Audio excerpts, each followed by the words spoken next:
Oh, hi! It's a camera, it's not a TV. Just a camera. It's a pop shop.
In honoring me today, you not only honor me, but you honor the hundreds and thousands of people with whom I have worked and with whom I have been associated in the struggle for racial justice. God bless Hunchino, brave, brave home. God bless Hunchino, brave, brave home. God bless Hunchino, brave, brave home. God bless Hunchino, brave, brave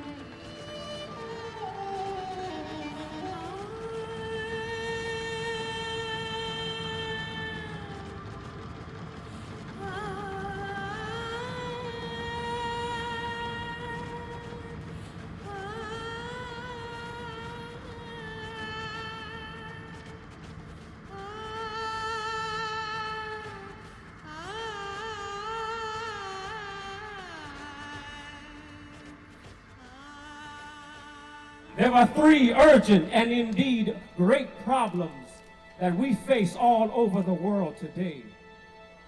That is the problem of racism, the problem of poverty, and the problem of war. And the things that I have been trying to do in our struggle and the struggle that is taking place all over the world has been to deal forthrightly and in depth with these great and grave problems that pervade our world.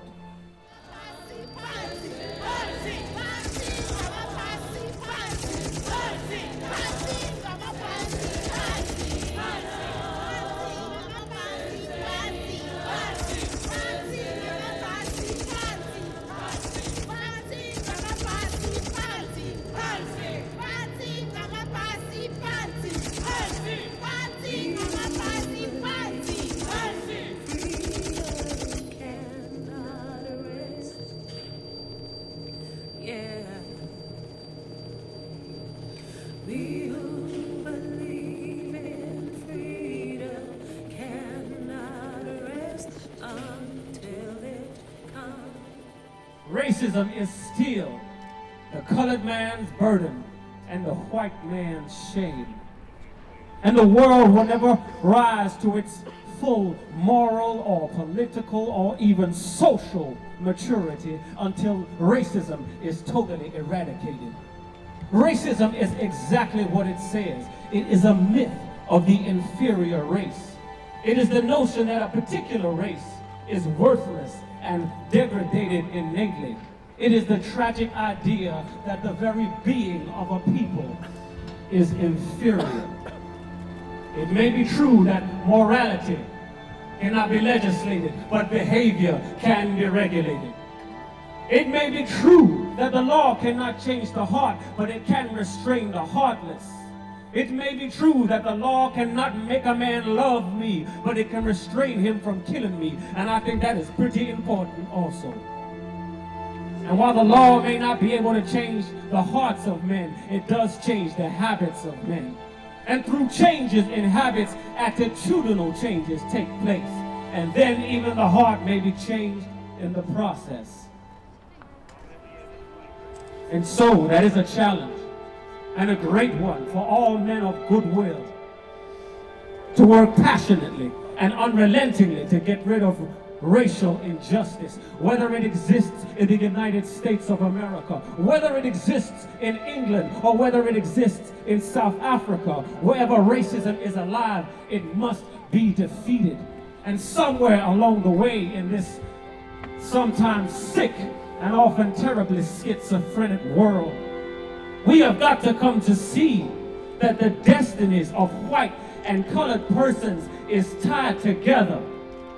In a real sense, we are caught in an inescapable network of mutuality.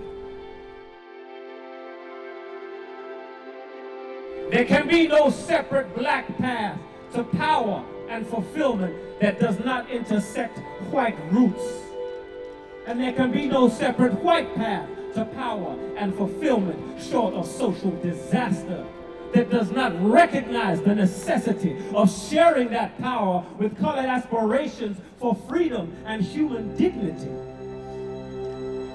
With this faith, we will be able to transform the jangling discords of our nation and of all nations of the world into a beautiful symphony of brotherhood, and speed up the day when all over the world justice will roll down like waters and righteousness like a mighty stream.